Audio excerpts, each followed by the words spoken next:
Assalamualaikum warahmatullahi wabarakatuh. Alhamdulillah wassalatu wassalamu ala Rasulillah nabiyyina Muhammad ibn Abdullah sallallahu alaihi wa ala alihi wa sahbihi wa sallama tasliman katsira. Amma ba'du, pemirsa yang dimuliakan Allah Subhanahu wa taala. Masih tentang Siti Maryam alaihissalam. Ketika Siti Maryam alaihissalam beliau berkhalwat beribadah kepada Allah Subhanahu wa taala, maka setelah itu beliau kedatangan Malaikat Jibril alaihissalam yang membawa kabar gembira sekaligus ujian untuk Siti Maryam alaihissalam. Allah Subhanahu wa taala berfirman, "Qala innama ana rasulu rabbiki li'ahaba laki ghulaman zakiyya." Ketika Siti Maryam dalam keadaan takut kedatangan Malaikat Jibril alaihissalam, maka Malaikat Jibril menjelaskan maksud dan tujuan kedatangan beliau, bahwa Malaikat Jibril adalah utusan Allah Subhanahu wa taala yang ingin memberikan hadiah untuk Siti Maryam berupa anak, yang mana anak inilah yang akan menjadi Nabi Isa alaihissalam.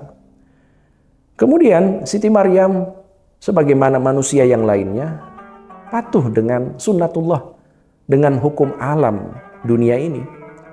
Ya, salah satunya hukum sebab akibat, bahwa segala sesuatu itu ada hukumnya. Kalau ada orang lapar, maka dia makan, dia akan kenyang. Orang haus, dia minum, maka dia akan menghilangkan dahaganya. Orang yang memegang api, tangannya akan terbakar. Ini sunnatullah, hukum sebab akibat. Maka Siti Maryam menjawab itu, qalat anna yakunu li gulam. Bagaimana mungkin aku itu akan mendapatkan seorang anak walam yamsasni bashar, padahal aku tidak pernah disentuh oleh laki-laki siapapun.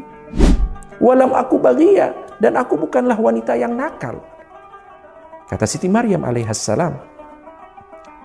Maka setelah itu Malaikat Jibril menjawab, qala kadzalik. Ya benar, memang seperti itu. Hukum alam itu memang berlaku. Akan tetapi qala rabbuki, Allah Subhanahu wa taala telah berfirman, huwa alayya hayyun, bahwa hal tersebut mudah bagi Allah Subhanahu wa taala. Nah, disinilah kita mengenal bahwa Allah Subhanahu wa taala memiliki hak prerogatif, yang mana Allah Subhanahu wa taala bebas untuk menentukan apa yang akan terjadi di dunia ini meskipun melanggar hukum alam dunia ini. Ya, di antaranya seorang wanita yang mengandung dan nanti akan melahirkan tanpa disentuh oleh laki-laki, yaitu Siti Maryam alaihissalam. Pemirsa yang dimuliakan Allah Subhanahu wa taala. Kemudian Malaikat Jibril menjelaskan bahwa anak ini yang akan dikandung oleh Siti Maryam, kemudian yang akan dilahirkan oleh Siti Maryam, linaja'alahu ayatan linnas, sebagai bukti tanda kekuasaan Allah Subhanahu wa taala, bahwa Allahu ala kulli syai'in qadir, bahwa Allah Subhanahu wa taala adalah Tuhan yang maha mampu untuk melakukan segala sesuatu.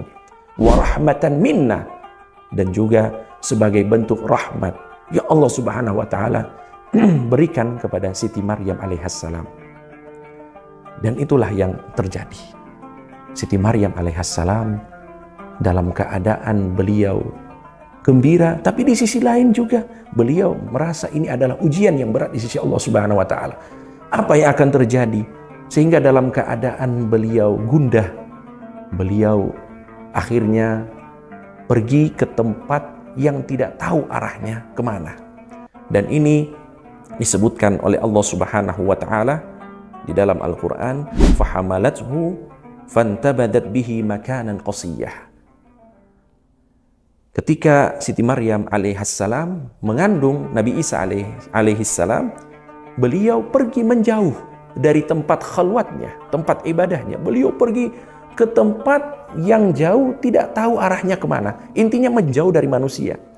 Beda halnya ketika Siti Maryam pergi berkhalwat, ada arah tujuannya. Dalam Al-Quran disebutkan makanan syarqiyah, arah timur.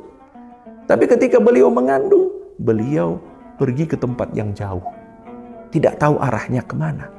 Nah, dan ini adalah salah satu pelajaran bagi kita semuanya. Ketika manusia itu ditimpa dengan kegundahan di dalam hatinya, maka dia akan kehilangan arah dalam hidupnya. Oleh karena itu kita diajarkan oleh Nabi kita Muhammad sallallahu alaihi wasallam agar meminta perlindungan kepada Allah dari kegundahan.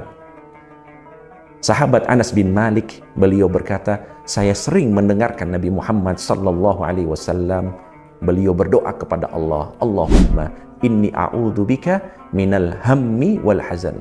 Ya Allah, aku berlindung kepadamu dari kegundahan dan juga rasa kesedihan.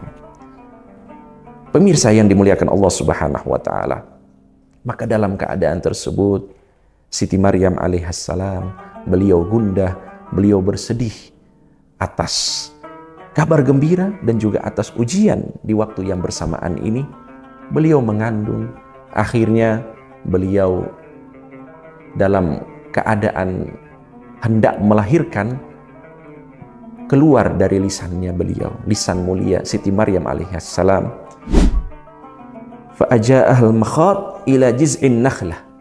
Akhirnya beliau hendak melahirkan di salah satu pohon kurma yang disebutkan di dalam Al-Quran. Qalat, Siti Maryam berkata, ya laitani mittu qabla hadha. Andaikan aku mati sebelum hal ini terjadi.